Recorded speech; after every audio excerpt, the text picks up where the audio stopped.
nos corresponde la sesión de culpabilidad a cargo del doctor Rafael Martínez, quien es licenciado en Derecho por la Facultad de Derecho de la Barra Nacional de Abogados. Es maestro en Ciencias Penales por la misma casa de estudios. Asimismo, es maestro en Juicio Oral y Derecho Penal por la UFI, Instituto Universitario de Información Integral. Ha sido pasante en Derecho Penal en la firma Rivero y Asociados del 2012 al 2016. Ha sido abogado asociado en la firma especializada en materia penal Olea y Olea del año 2016 al año 2019.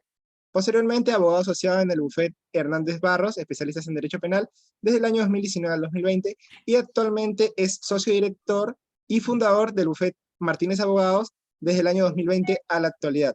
Además de ser experto en Derecho Penal, Procesal Penal y Constitucional, el doctor es referente en la materia de Derecho Penal. Estimado doctor, muchísimas gracias por brindarnos su apoyo. Le cedemos el uso de la palabra. Gracias, doctor. Muchísimas gracias. Quiero agradecer a Bill Lawyer por tomarme en cuenta para desarrollar este tema en este diplomado. Ya habíamos participado en el diplomado en alguna otra materia, teoría del delito, si mal no recuerdo, y pues bueno, agradeciendo por tomarme siempre en cuenta para impartir estas materias, estas cátedras. Y bueno, somos hijos de las redes sociales y somos hijos también de la pandemia, ¿no? Todo el tema de la pandemia nos permitió el poder abrir fronteras y conocernos desde Perú, con México y algunas otras latitudes en Latinoamérica, lo cual pues, no es un tema que deba de pasar desapercibido, ¿no? Habiendo dicho ello, pues bueno, vamos a empezar con el tema de hoy, que es la culpabilidad. Primero que todo, pues debemos entender como estudiosos del derecho penal que para que una conducta revista interés, revista relevancia para el derecho penal, principalmente debe de tener ciertas características que hagan que esa conducta sea relevante para el derecho penal. Me explico. Existieron diversos posicionamientos en torno a la comprensión de el delito y de cómo de manera sistemática se iba a estudiar este. La culpabilidad es el cuarto elemento de la integración delictiva desde un punto de vista dogmático de la teoría analítica del delito. Existen posturas absolutas del delito o del estudio del delito y existen teorías relativas del delito. Las absolutas básicamente lo que determinaban es que el delito era un bloque monolítico imposible de fraccionar y que debía de estudiarse desde una escala sin que pudiera fraccionarse este. Evidentemente que nosotros como estudiosos del derecho penal, y no porque lo diga Frank von Liszt o no porque lo diga Hans Welsen, simple y sencillamente por cuestión lógica, sabemos que cada uno de las escalas y de los elementos que anteceden al delito, pues deben de estudiarse de manera simultánea y de manera aislada. Ello para poder desentrañar si esa conducta que en primera instancia se suscitó en la realidad, a la postre, después de realizar un juicio de tipicidad, que evidentemente ese juicio de tipicidad lo hace la Fiscalía, la Procuraduría, el Ministerio Público, el fiscal, o bueno, la autoridad competente para investigar hechos con apariencia de delito, pues bueno, si esa conducta reviste y pasa ese juicio de subsunción, pues bueno, ya podremos entonces estimar que esa conducta es antijurídica. En ese sentido, las teorías analíticas del delito fraccionan el estudio de cada uno de los elementos que integran la descripción delictiva. Evidentemente que dentro de este orden de ideas, pues podemos entender que el elemento básico del delito pues será la conducta. La conducta es el elemento básico del delito consistente en un hacer o no hacer, una manifestación de la voluntad del sujeto para hacer o no hacer una determinada conducta. Por ende, podemos advertir que la conducta reviste dos vertientes, ¿no? Una conducta positiva, que es netamente la acción, y una conducta negativa, que es la omisión. Y esta omisión, pues bueno, será simple o será compuesta dependiendo del tipo penal del que se trate, ¿no? Si el tipo penal te exige para su conformación el elemento de la conducta negativa o el elemento de la conducta positiva.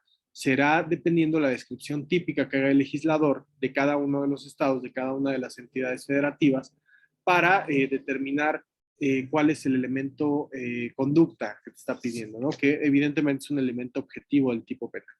Luego, entonces, esa conducta, sea positiva o negativa, de acción o de omisión, tendrá que ser típica. ¿Y qué es la tipicidad? Es el exacto encuadramiento de la conducta al tipo penal. El tipo penal básicamente es el delito, ¿no? La descripción que hace el legislador o que hace el Estado de una conducta que estima antijurídica, digna de una sanción penal y naturalmente peligrosa. Por ejemplo, aquí en México, desde el 2013, se incorporó como tipo penal homólogo o diverso al homicidio, el feminicidio. Evidentemente que se integró esta descripción típica por la exigencia de justicia para las mujeres que se dio en México y toda la violencia desproporcionada en contra de las mujeres. Entonces, es un tipo penal que surge gracias a la exigencia social y gracias a esa exigencia social es que el legislador advierte que esa conducta naturalmente es peligrosa y naturalmente tiene que estar prohibida por el Estado, concretamente por la ley sustantiva de la materia.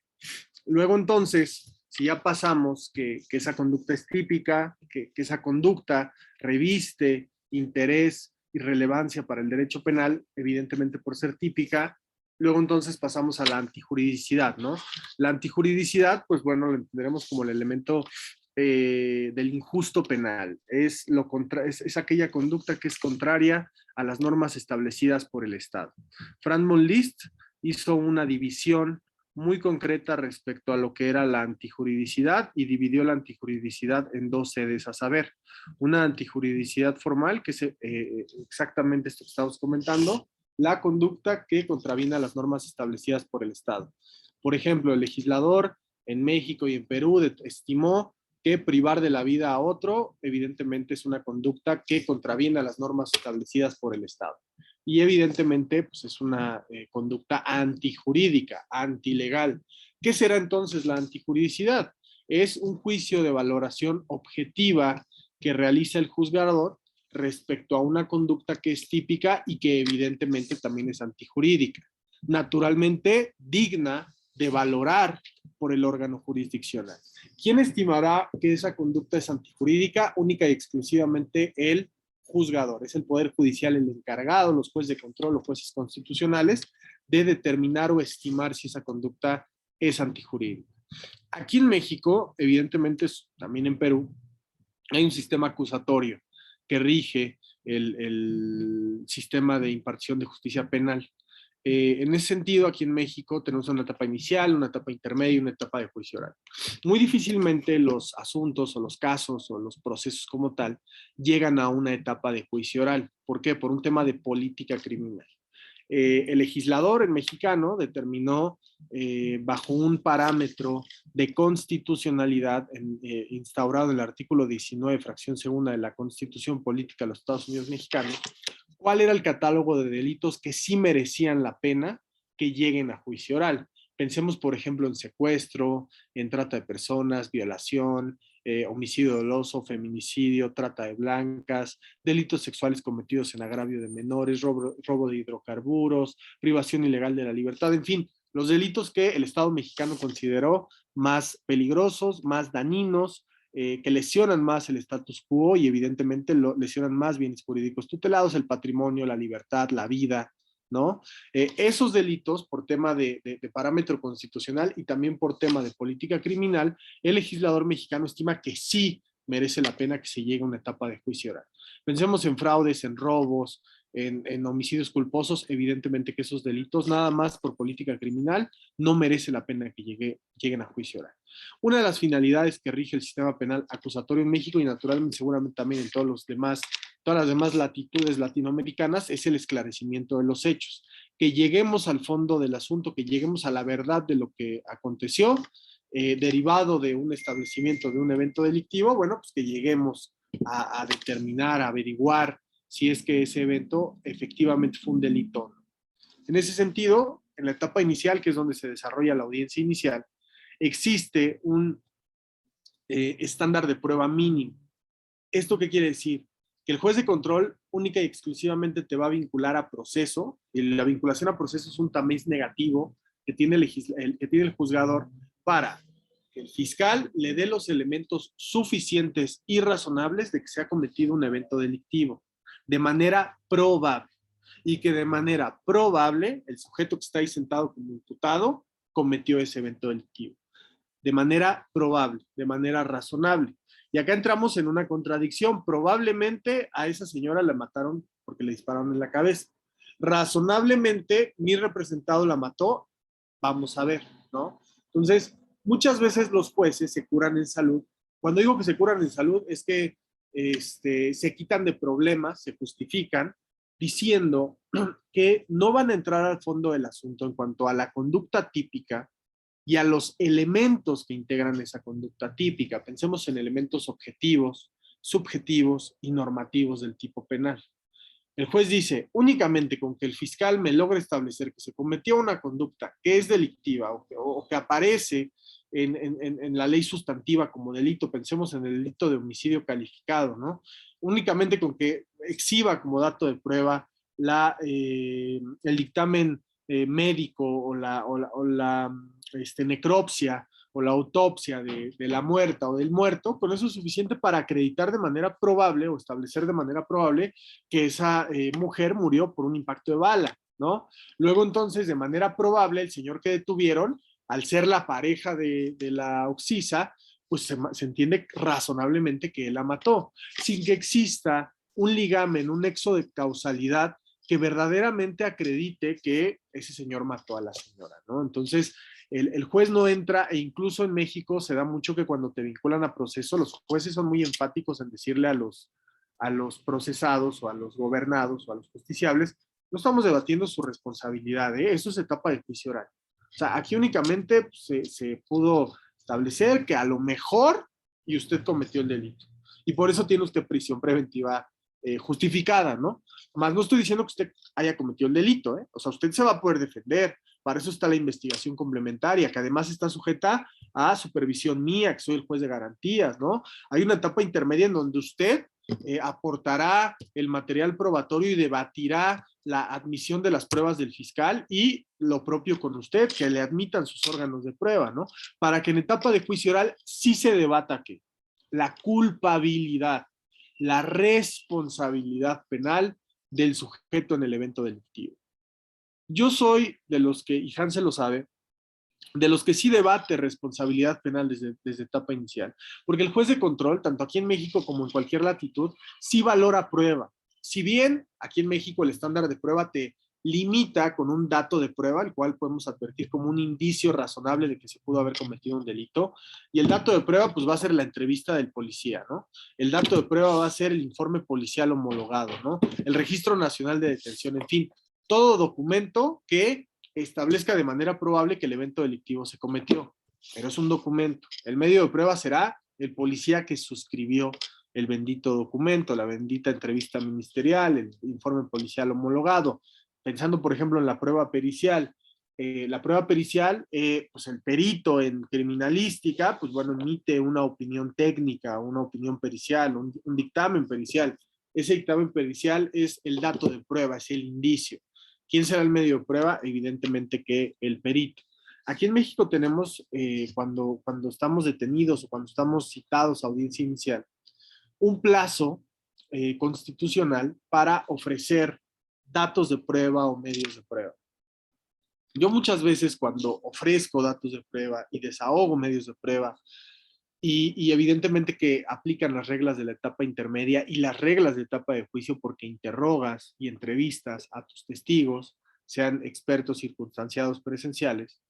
Yo lo que hago cuando ya los entrevisté, cuando ya los interrogué, cuando ya los desahogué, al momento de solicitar no vinculación a proceso, hago un alegato de clausura porque se desahogaron pruebas, evidentemente. Y el Ministerio Público está solicitando la vinculación a proceso con datos de prueba, con simples entrevistas, sin que estén los policías ahí sentados y que los haya interrogado el fiscal. Es un dato de prueba. Luego entonces, si yo desahogué prueba, ¿qué tengo? Prueba. Nada más por valoración probatoria me tienen que dar una no vinculación a proceso.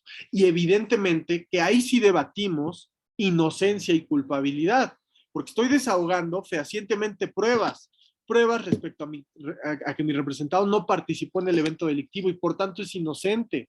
Y al ser inocente, pues no es culpable, ¿no? Es una premisa de negativo positivo. Si hay una cura, pues no hay una enfermedad, ¿estamos de acuerdo? En ese sentido, en esa etapa, en ese momento, al desahogar prueba, sí debatimos culpabilidad. Y habíamos comentado al principio, el antecedente o el elemento básico del delito es esa conducta que puede ser positiva o negativa. Positiva porque lesiona bienes jurídicos tutelados. Pensemos, por ejemplo, en el homicidio. En el homicidio es una conducta de acción porque tú agarrando una pistola, esto es una Coca-Cola, yo le disparo, por ejemplo, a Marinoelia Chacón, ¿no? Le disparo. Existe una afectación al bien jurídico tutelado, que es su vida, ¿no? Pensemos en un delito de omisión, ¿no? Yo omití el cuidado de mi madre que está enferma y todavía entro más en una cuestión de calidad de garante porque además yo asumí la obligación de suministrarle sus medicinas, sus alimentos y lo olvidé. Yo adquirí esa calidad de garante, por tanto, si mi madre muere, estaré cometiendo el delito de homicidio por comisión, por omisión, porque yo tuve la calidad de garante, la obligación de suministrarle esos alimentos y esas medicinas. Que sea típica, ya vimos la tipicidad, que es el exacto encuadramiento de la conducta al tipo, y el tipo penal es la descripción que hace el legislador respecto a una conducta que estima antijurídica y digna de una sanción penal. Lo antijurídico será el juicio de valoración objetivo que hace el juez respecto a una conducta que lesiona o pone en riesgo bienes jurídicos tutelados. Luego llegamos a la culpabilidad, después de media hora de choro.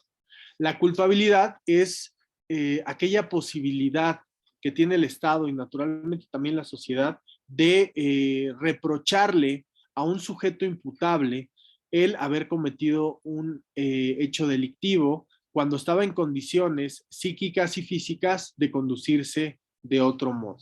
Esa es como la definición per se de la culpabilidad.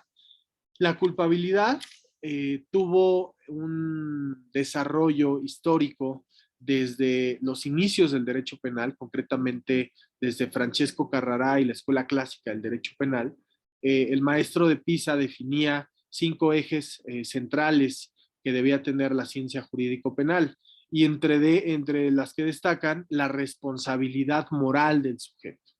Y esa responsabilidad moral quiere decir que el sujeto debe de estar en aptitudes psíquicas de querer y comprender su conducta, lo que posteriormente se desarrolló como la imputabilidad.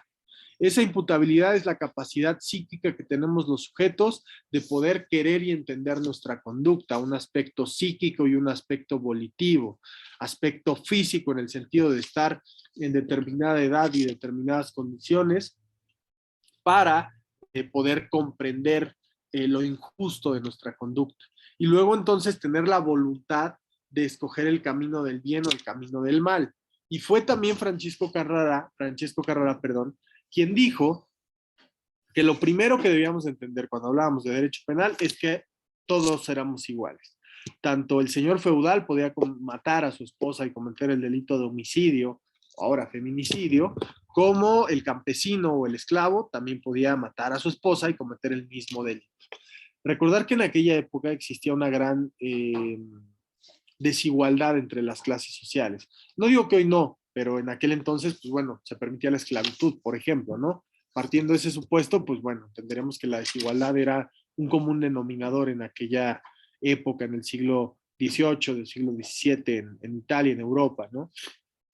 Fue entonces que el primer elemento fue ese, todos somos iguales ante la ley y todos podemos cometer delitos, ¿no? Segundo, libre albedrío. Todos gozamos de un libre albedrío. Hace algunos años tuve un curso con un juez aquí muy famoso, Gerardo Campos Malagón, y en ese curso recuerdo que él nos explicaba respecto a la culpabilidad y a los elementos del tipo y demás, y hablaba precisamente del libre albedrío que terminó, que establecía Francesco Carrará, y libre albedrío, albedrío quiere decir libertad, entonces decir libre, libertad, pues es un pleonasmo.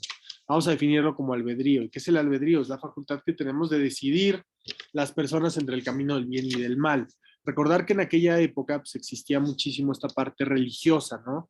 Recordar incluso la evolución del derecho penal, una venganza privada, después una venganza divina, y cuando hablamos de la venganza divina, pues naturalmente hablamos que la iglesia, el poder eclesiástico, pues tomó el monopolio de la administración e impartición de justicia, ¿no? Hablar de delitos en aquella época era hablar de pecados, hablar de pena era hablar de penitencias, ¿no? Precisamente por eso el nombre de la pena, penitencia, ¿no?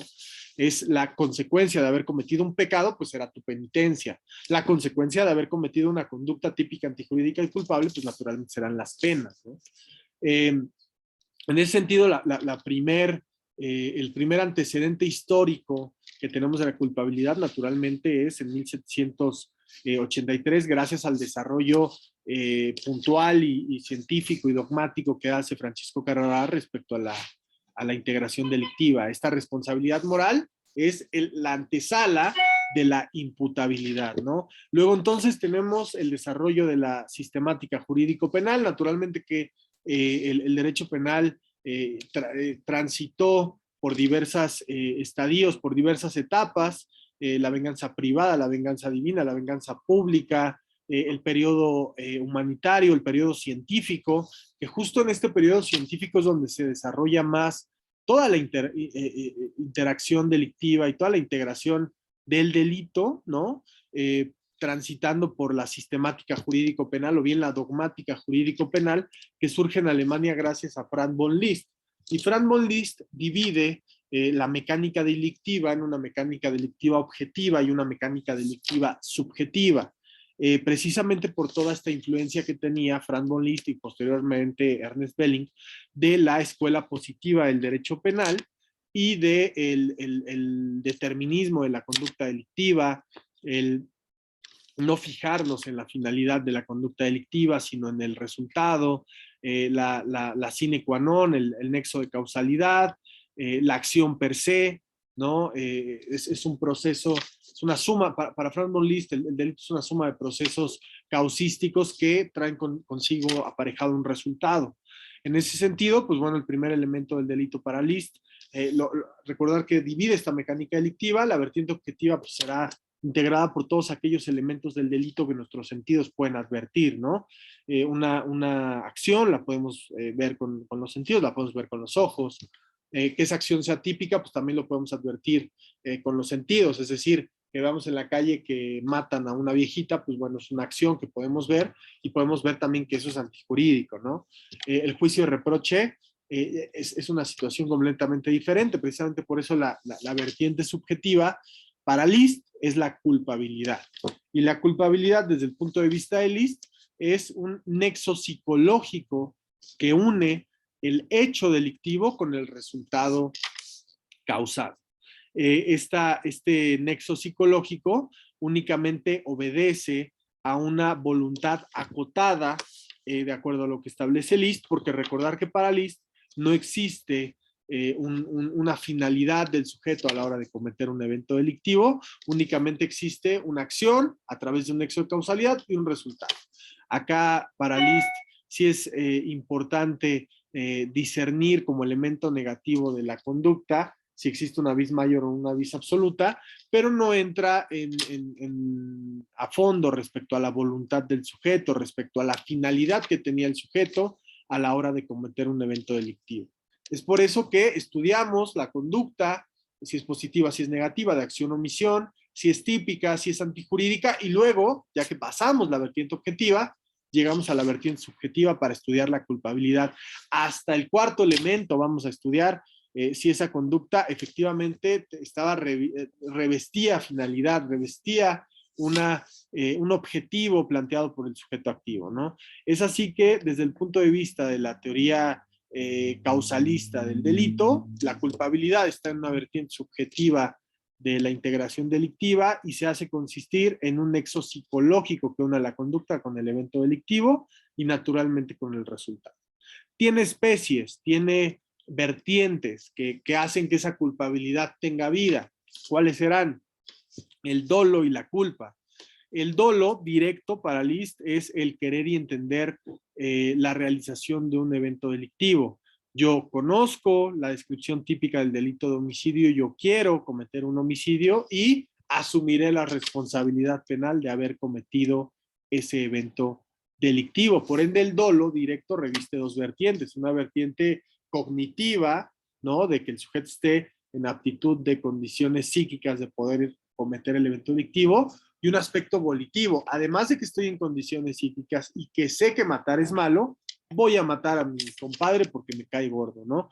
Obrará dolosamente el que, conociendo los elementos objetivos del tipo penal, quiera, acepte y realice el evento delictivo asumiendo las consecuencias jurídicas que con él traen. La culpa, pues es una especie de la culpabilidad diversa, podrá sobrar culposamente de manera simple o de manera compuesta, dependiendo del caso, culpa con representación o sin representación, y la culpa, bueno, no, acá tenemos un problema más adelante para la teoría de la acción final, porque no existe un nexo de causalidad a la hora de obrar culposamente, ¿no?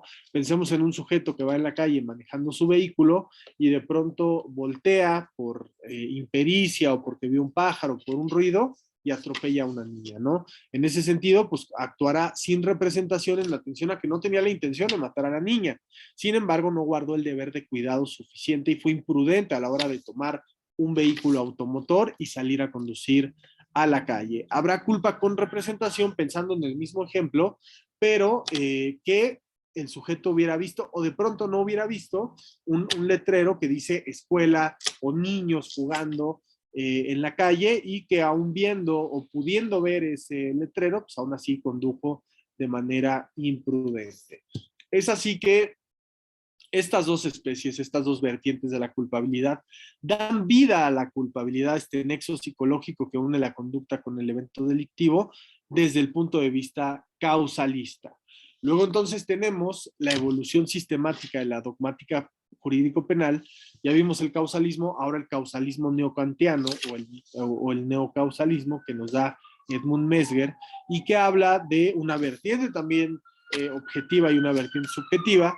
Sin embargo, la vertiente subjetiva, que sigue siendo la culpabilidad, sigue dotada del dolo y la culpa, pero ahora hablamos de un juicio de reproche. Y esto no se lo debemos a Mesger como tal, se lo debemos más bien a R.J. Frank, que habló precisamente de este juicio normativo que se tenía que hacer en contra del sujeto responsable por haber cometido un evento delictivo.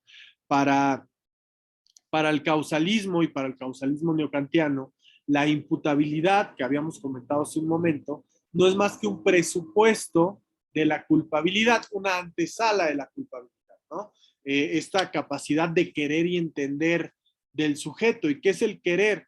Pues bueno, la voluntad, el aspecto volitivo de realizar un evento delictivo. ¿Qué es el entender? Entiendo que ese evento delictivo y estoy en condiciones psíquicas y físicas de entender que ese evento delictivo traerá una consecuencia jurídica y jurídico-penal, naturalmente, ¿no?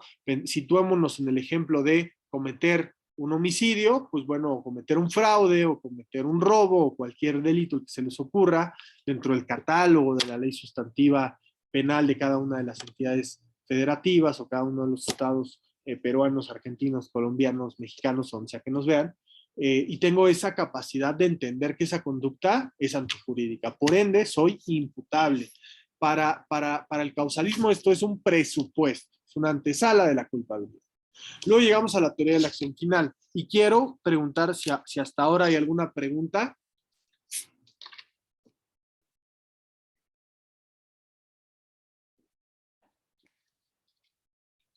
¿Hay alguna pregunta, chavos? Por los momentos ninguna, doctor. Está muy interesante la clase. Lo noto porque todos tienen su cámara apagada, pero bueno. Llegamos a la teoría de la acción final.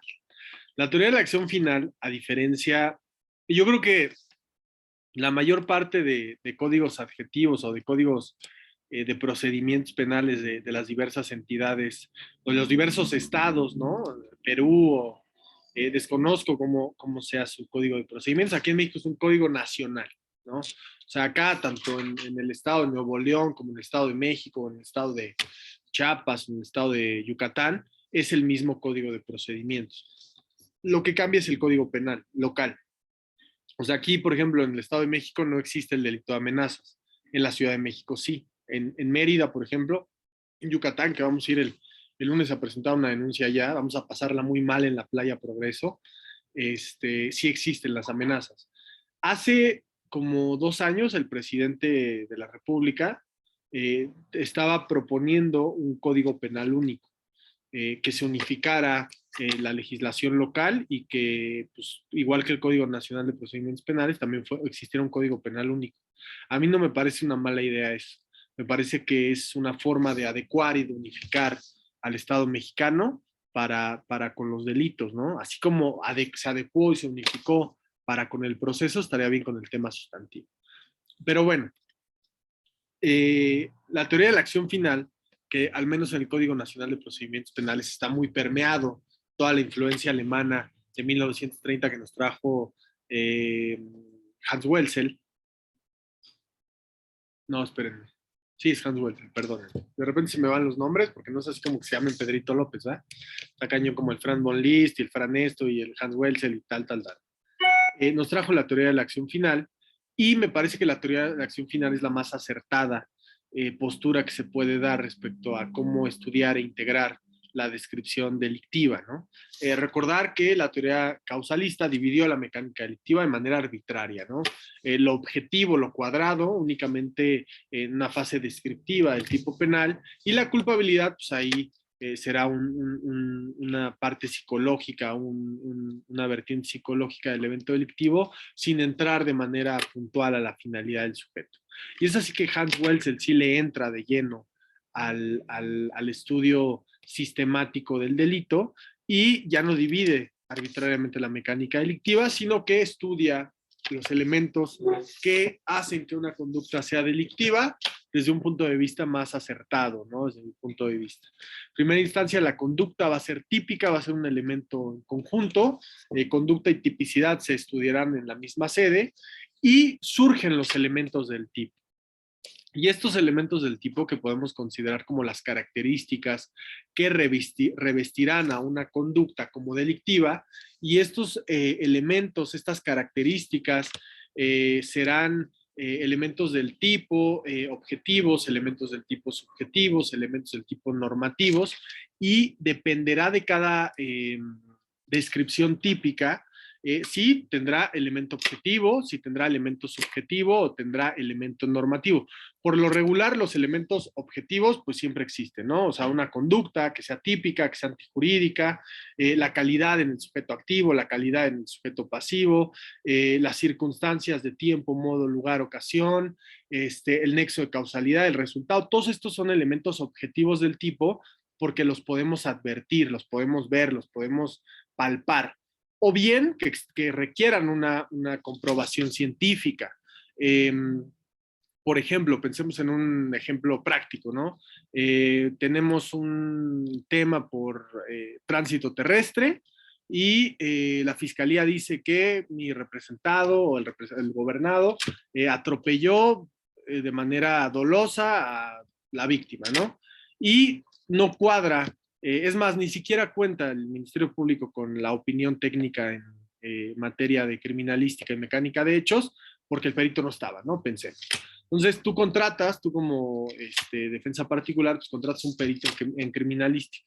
Entonces, ese evento, esa circunstancia de tiempo, modo y lugar, que evidentemente da pauta a un elemento objetivo del tipo penal, porque lo podemos advertir, debe de ser comprobable a través del método científico.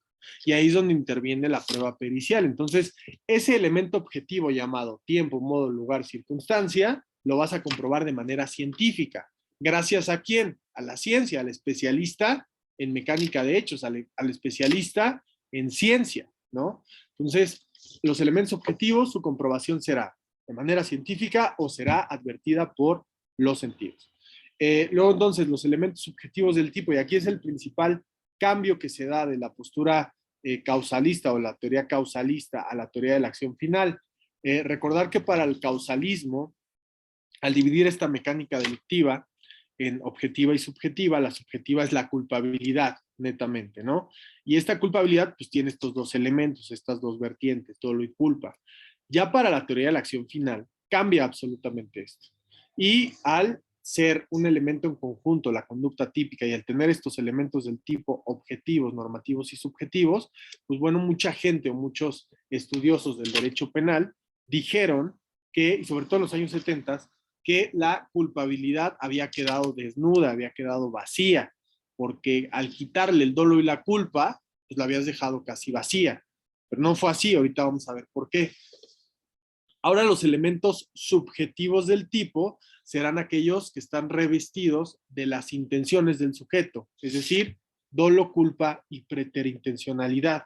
Entonces, ahora, esa conducta típica va a tener elementos objetivos, elementos subjetivos en algunas ocasiones y elementos normativos, ¿no? Que pueden ser culturales o jurídicos. Entonces, la forma de estudiar al delito cambió a partir de 1930. Y nosotros, para que podamos estudiar dogmáticamente un evento delictivo, tenemos que hacerlo en su totalidad, no como lo hacía el causalismo en conducta típica, antijurídica. Bueno, entonces íbamos a ver si obró doloso o obró culposo, ya que realizamos incluso hasta un juicio de un injusto penal, un juicio de reproche. O sea, eso incluso no es lógico, rompe con la lógica que debe de imperar a la hora de estudiar científicamente al delito y naturalmente al derecho penal, ¿no? Entonces, estos elementos subjetivos del tipo, pues bueno, serán el obrar dolosa o el obrar culposa o el obrar preterintencionalmente, ¿no? Pensar, por ejemplo, en el delito de homicidio calificado. Evidentemente que hay una conducta que es típica y que esos elementos del tipo, pues podemos advertirlos de manera objetiva porque yace en la calle un cuerpo de un hombre que murió por un impacto de bala. Ese es el elemento objetivo, ¿no? Hay que estudiar la calidad específica del sujeto activo si es que requiere el tipo penal. Eso también es muy importante, ¿no? Estudiar las calidades específicas de los intervinientes en el evento delictivo, calidad específica en el sujeto activo, calidad específica en el sujeto pasivo. Si el tipo penal te requiere esta calidad concreta y específica, ¿no? Pensar, por ejemplo, aquí en México ya no existe, pero no sé, en los demás países, el parricidio, por ejemplo, ¿no?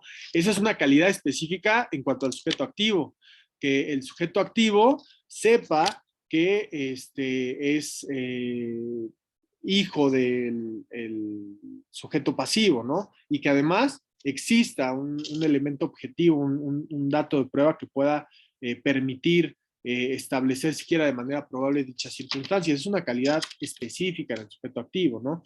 Pensar, por ejemplo, en un delito cometido por servidor público. Ahí evidentemente sí está una calidad específica en el activo, que el sujeto activo sea servidor público. O por ejemplo, calidad específica en el sujeto pasivo, pensar en el feminicidio, ¿no? O sea, te requiere el tipo penal que el sujeto activo sea mujer, y no tan solo que sea mujer, sino que sea privada de la vida por esa razón, por razón de género, ¿no? Luego entonces tienes los elementos normativos, ¿no? De que entre el sujeto activo y el pasivo existe una relación, que la conozca, que sean amigos, novios, esposos, concubinos, alumno, maestro, trabajador tal, o sea, pero que la razón de género exista, ¿no? Yo pongo mucho este ejemplo en clase. Pensemos en que van a saltar no lo deseo, ojo, María Noelia Chacón, ¿no? Llega un fulano y la quiere desapoderar de su celular y de su bolsa y de su dinero. Y opone esta niña la resistencia y el ladrón le clava un cuchillo. Ahí no habría feminicidio, no hay razón de género. Si hubiera sido Hansel, hubiera pasado exactamente lo mismo. Igual le hubiera clavado el cuchillo, ¿no? Hablar de género es hablar de un odio desproporcionado en contra de la mujer, ¿no? Que estriba en dos palabras muy importantes, ¿no? Discriminación y estereotipo. Discriminamos a la mujer por ser mujer, la estereotipamos como objeto, nada más porque es mujer y porque a lo largo de diversos, muchísimos años de toda la historia se ha entendido que la mujer ha estado diametralmente abajo que los hombres. Lo digo como se ha entendido, no porque así sea, ¿no? Yo la verdad es que sí soy un ferviente creedor de que tanto hombre como mujer debe competir en las mismas condiciones y debe tener los mismos derechos y obligaciones. Luego entonces yo considero que la única diferencia flagrante y crucial entre hombres y mujeres es que de pronto y sí los hombres somos un poco más fuertes físicamente hablando, y digo de pronto porque si viene ahorita la campeona mundial de judo, a mí me rompe 30 cachitos, ¿no? O sea, hablo en el status quo, ¿no? En la generalidad, ¿no? Pero bueno, regresando al tema de la culpabilidad, ya en la teoría de la acción final, porque me dice Hansel que tiene otra clase, por eso voy a hacer rapidísimo, ya en la teoría de la acción final, la culpabilidad, ya que vimos que es conducta típica, que tiene elementos objetivos, todos los que pueden advertir los sentidos o son de comprobación científica, calidad en el sujeto activo, calidad en el pasivo, circunstancias de tiempo, modo, lugar y ocasión, nexo de causalidad, resultado, conducta, bien jurídico tutelado, todos estos son los elementos objetivos del tipo penal. Los elementos subjetivos del tipo penal será el obrar dolosa u obrar culposamente o preterintencionalmente. Los elementos normativos serán todos, también se les conoce como los elementos subjetivos específicos. Pensemos, por ejemplo, en el delito de fraude, ¿no? Al que por medio del engaño o aprovechándose del error. Al que por medio del engaño o aprovechándose del error, lejos de que son medios comisivos, son elementos subjetivos específicos. Son elementos subjetivos diversos a los elementos subjetivos genéricos que son dolo y culpa, que requiere el tipo penal para que de manera psíquica el sujeto activo cometa un determinado evento delictivo, ¿no? Al que en la furtividad, ¿no? Por ejemplo, al que por medio del engaño. Es el que por medio del engaño, evidentemente que es un elemento subjetivo porque se gesta en la psique del sujeto activo, ¿no? Y es diverso al dolo y a la culpa, al dolo directo, indirecto, eventual, con condiciones necesarias, y evidentemente que es una cuestión psíquica cuando hablamos de al que aprovechándose del error, ¿no? Este elemento subjetivo específico, no todos los tipos penales lo tienen, ¿no? Únicamente, por ejemplo, hablar del delito de fraude aquí en México es al que por medio del engaño o aprovechándose del error obtenga un lucro indebido, ¿no? Ese es el verbo núcleo del tipo penal, el obtener un lucro indebido, ¿no? Y es un tipo penal específico, en donde únicamente con este verbo, con este medio comisivo o con este medio comisivo vas a cometer el evento delictivo. Muchas veces en esos delitos que son muy técnicos, y José Rolando no me dejará mentir, son muy técnicos, los fraudes son complicados porque son muchos benditos números. Entonces, luego en el medio comisivo muchos ministerios públicos se hacen pelotas, y no tan solo ministerios públicos, luego también, ¿no? Es muy distinto el dato de prueba, por ejemplo, en un homicidio, que es, aquí está la necropsia del muerto, ¿no? Vamos a cuadrar contablemente que sí se dio el fraude, ¿no? Y son números, y necesitas un contador, y el cómo se desarrolla el proceso es muy diferente en un delito fiscal o financiero, donde el bien jurídico es el patrimonio, a un delito en donde el bien jurídico es la vida, ¿no? Es incluso hasta para llevar las audiencias es muy distinto, ¿no? Pero bueno, la idea pues es hacernos conocedores y totales, ¿no? Todos terreno, pero evidentemente que sí es complejo, ¿no?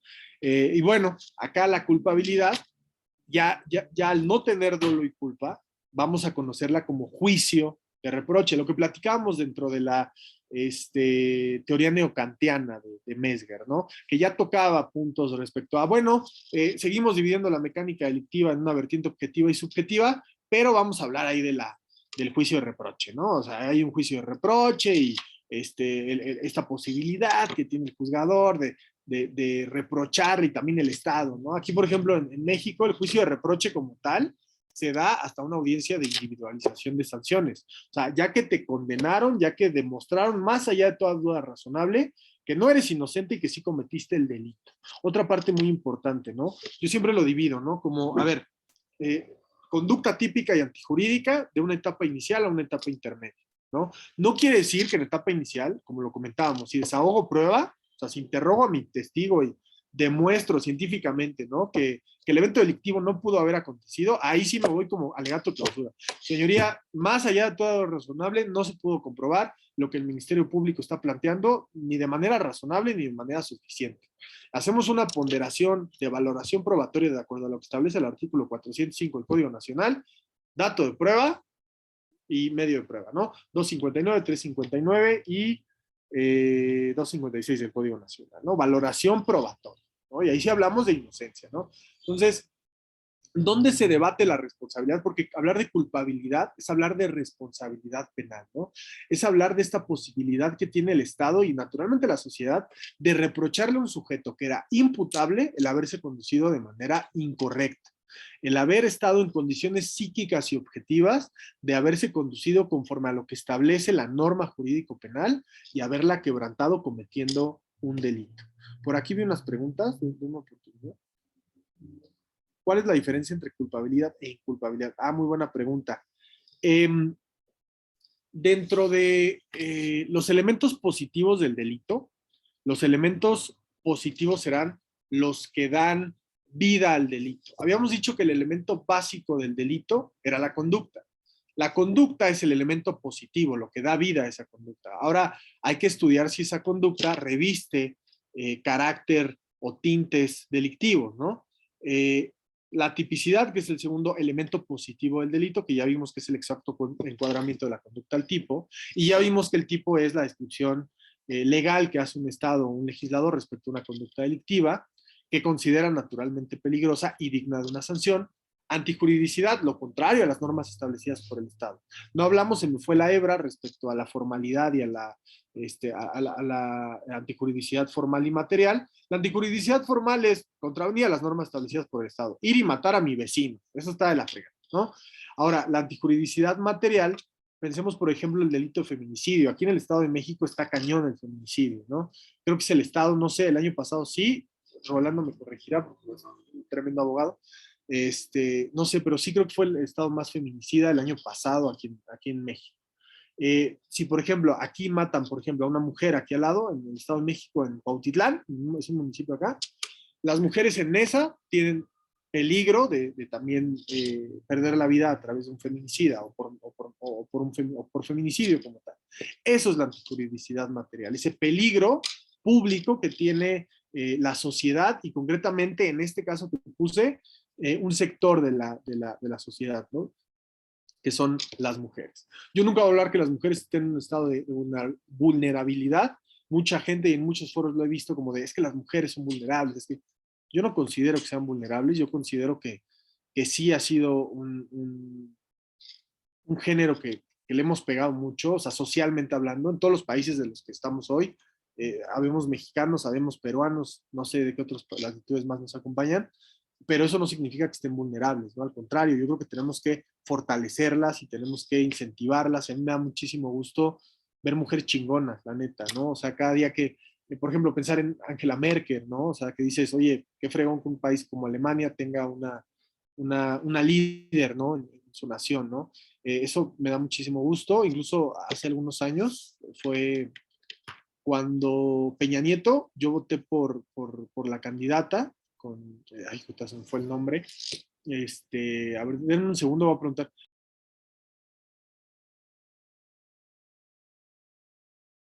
Josefina Vázquez Mota, me parecía, yo voté por ella, se me fue el nombre, la tenía aquí, se me fue el nombre.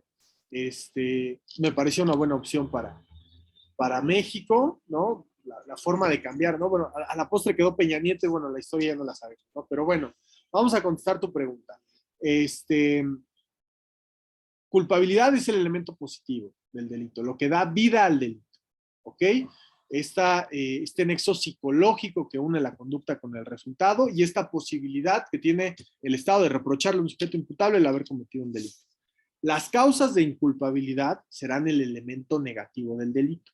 Si estamos en el entendido de combatir a la culpabilidad como elemento positivo desde un punto de vista causalista, las causas de inculpabilidad será que la conducta no se haya obrado dolosamente o que la conducta no se haya obrado culposamente.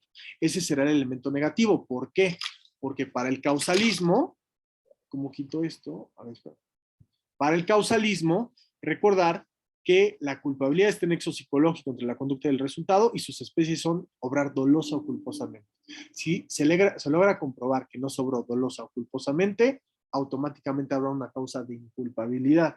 Si nos vamos a la teoría de la acción final, cambia completamente la cosa, porque para la teoría de la acción final no tan solo es el juicio de reproche entre la conducta y el resultado, sino que además ya la imputabilidad de la cual hablamos hace unos minutos, y que decíamos que la imputabilidad era un presupuesto de la culpabilidad para el causalismo, para la teoría de la acción final la imputabilidad es un elemento de la culpabilidad, junto con la conciencia de antijuridicidad, que era lo que comentábamos hace rato en el delito de omisión en el domicilio por comisión por omisión del señor que iba manejando y que no se dio cuenta que había un niño ahí jugando a la pelota y que lo atropelló. Ahí podemos advertir que ese sujeto, que era imputable, tenía conciencia de la antijuridicidad de la conducta que cometió. O sea, era consciente que probablemente al manejar un vehículo, primero, pues puede cometer un evento delictivo, porque un vehículo es un arma, ¿no? Dos, si está pasando por la calle y ve que hay un letrero que dice niños jugando o escuela cerca, pues ya tiene la conciencia de que eventualmente pudiera cruzarse un chamaco ahí y lo pudiera matar, ¿no? Entonces, es el segundo elemento desde el punto de vista de la culpabilidad de la teoría de la acción final. Y el tercero es la inexigibilidad de una conducta. Y que esto nos remite, por ejemplo, a un estado de necesidad disculpante, ¿no? Por ejemplo, no hablamos de causas de justificación, pero bueno, hablemos de esta causa de inculpabilidad. El estado de necesidad disculpante, el Estado te disculpa de haber cometido un evento delictivo. Pensemos, por ejemplo, en que Hansel y yo nos vamos a, no sé, a la Ribera Maya, no sé, a surfear, ¿no? Y nos metemos en un bote y llueve cañón, cae un huracán, nos quedamos varados en un bote y llega un punto en donde es él o yo, ¿no? Y resulta que Hansel me mata. Entonces, ahí hay un estado de necesidad, un bien jurídico tutelado contra un bien jurídico tutelado del mismo valor. Ahí evidentemente no habrá juicio de reproche en contra de Hansel, su conducta está exculpada en atención a que obró para salvar su vida. Sí parece chiste, sí, no, pues ha pasado, ha pasado. ¿Qué se considera como presupuestos de la culpabilidad? Saludos desde Venezuela. Gracias, Yasmín. Ana María. Mira, los presupuestos pueden ser presupuestos de hecho o de derecho. Cuando hablamos de presupuestos, vamos a llamarles como una antesala al elemento del delito. En este caso, como les he comentado a lo largo de la charla, existió una postura causalista respecto a la integración delictiva y para esta postura causalista existían dos vertientes del delito, una vertiente objetiva, que es todo lo que podemos advertir, la comprobación científica, y una vertiente subjetiva. En ese sentido, la vertiente subjetiva era básicamente la culpabilidad. Y la culpabilidad tenía un presupuesto, que era la imputabilidad, que es esta capacidad de querer entender la conducta, aspecto volitivo, aspecto cognitivo. El presupuesto es la antesala del elemento del delito, ¿no? Para la escuela o para la sistemática de la teoría de la acción final, cambia completamente esta postura y ya no hablamos como tal de presupuesto del delito, sino que ya hablamos de una integración delictiva y un análisis dogmático, si bien con los mismos elementos que comprende la teoría causalista, estos elementos o estas sedes a estudiar desde un punto de vista completamente diverso. Ahora no hablamos de un presupuesto de la culpabilidad pensando, por ejemplo, en la imputabilidad. Ahora es un elemento del delito, ¿no? Pero bueno, estos antecedentes jurídicos, estos presupuestos del delito, nos permiten el poder estudiar al delito y determinar de manera probable si este evento delictivo pudo haber acontecido o no pudo haber acontecido. En algunas ocasiones, cuando hablamos de antecedentes jurídicos, la clasificación jurídico preliminar que hace el Ministerio Público pudiera cambiar. Pensemos, por ejemplo, muchas veces pasa, ¿no? Denuncias un fraude y al pasar de la investigación resulta que fue un abuso de confianza equiparado, por ejemplo, ¿no? O sea, le dan otra postura por el antecedente jurídico. Luego, entonces, cuando es un antecedente de hecho y resulta que, pensemos, por ejemplo, el antecedente que te están dando es que fulanito de tal lo están denunciando por malversación de fondos, ¿no? Y resulta que para malversación de fondos, el sujeto activo tiene que ser servidor público, pensar en el tesorero del municipio, ¿no? Y resulta que él no era el tesorero del municipio. Entonces, ahí ese antecedente, de hecho, se destruye y el delito no existe. No existe delito que perseguir por la calidad específica del sujeto activo. ¿Alguna otra pregunta?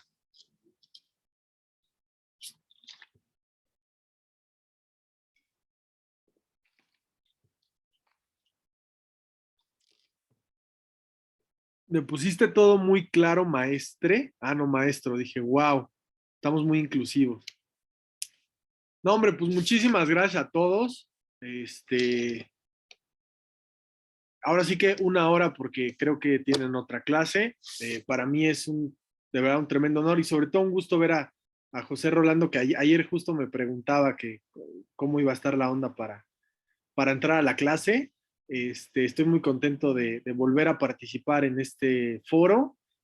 Vuelvo a insistir en que somos hijos de la pandemia y que gracias a esa situación, pues pude conocer a Hansel y a otros amigos que ya no nos acompañan, como Santiago, que de Chile, un tipazo que desgraciadamente pues, falleció, ¿no?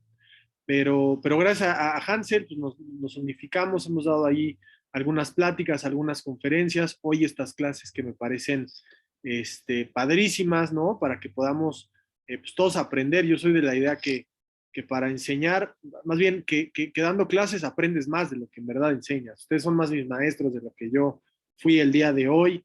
Y bueno, pues también un poco pelotear y yo trato de en las clases donde me toca participar, pues comentarles un poco de cómo son también las audiencias. Yo digo, hay maestros, Rolando no me dejará mentir, que son mucho más de dar clases, ¿no? De la parte doctrinal y demás, lo cual está padrísimo. A mí me encantaría estudiar todo el día a Roxinia y Edmund Mesger y estar en algún instituto, pero desgraciadamente, y digo desgraciadamente en broma, porque tengo 3 niñas hermosas que mantener, entonces sí tengo que salir a litigar, ¿no? Entonces conjuntamos ambas.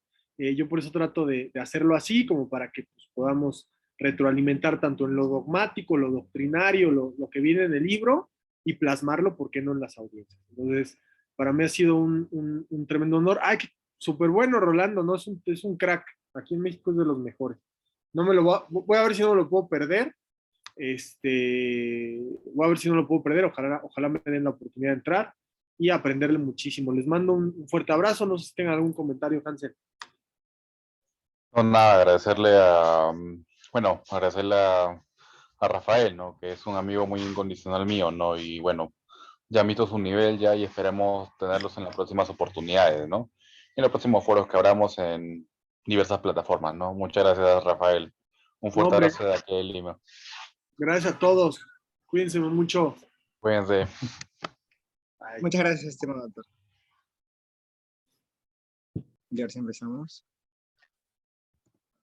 Muy buen día, estimados participantes. Continuando con el desarrollo del Diplomado Internacional de Derecho Penal, nos corresponde la presencia del doctor Hansel Salinas, quien es máster en Compliance Corporate, ha sido profesor en la Universidad de Cauca de Colombia, en la Universidad Católica de Nicaragua, entre otras universidades de Latinoamérica. Asimismo, cuenta con experiencia en cumplimiento normativo y prevención en el sector de saneamiento inmobiliario y construcción e inversiones. Estimado doctor, muchísimas gracias por acompañarnos el día de hoy. Le cedemos el uso de la palabra. Muchas gracias. Bueno, ya me están viendo 2 semanas seguidas, ¿no? Lo siento si tenemos que ver tanto. No tendríamos que vernos tanto. ¿Cómo están? Buenos días con todos. Ahora vamos a tocar el tema de autoría y participación, ¿no? Que está a cargo de mi persona, a efecto de que de que se pueda culminar con algunas clases y cerrar algunos temas, ¿no? Entendiendo yo que ustedes ya están en el aspecto, ya se han cerrado todo el ciclo completo de la teoría jurídica del delito. Nos toca determinar cuál es el dominio, cuáles son las autorías, quién va a estar en correlación con el hecho, ¿no? Independientemente de que el diploma sea de materia o de manera internacional, no podemos ser exentos, o bueno, en representación del país de Perú, claro que sí, de lo que de los últimos pronunciamientos de la Corte Suprema. La Corte Suprema se ha pronunciado sobre algunos temas, ya que hay una discusión muy amplia, por ejemplo, en delito de infracción del deber, ¿no? Esto ya va mucho más allá del derecho penal, parte general o la teoría jurídica del delito como tal. Si no, vamos a tener que evaluar de diversas ópticas o de diversas perspectivas de delitos y situaciones en particulares, ¿no? De recomendación mucha recomendación y mucho criterio, por ejemplo, voy a ser muy insistente en esto. Hay un manual de derecho penal de Bissell, de Han Bissell, Booker y Sadger, ¿no? En el que hablan de manera muy casuística la manera de ver la teoría del delito. Entonces, voy a ser insistente en eso. Si lo tengo en PDF, lo voy a pasar, obviamente. Si no, tocará buscarlo, ¿no? Para la retroalimentación de la materia. Pero desde ya y desde aspectos preliminares deberían tocar ese aspecto. Bueno, vamos a empezar y voy a compartir diapositivas.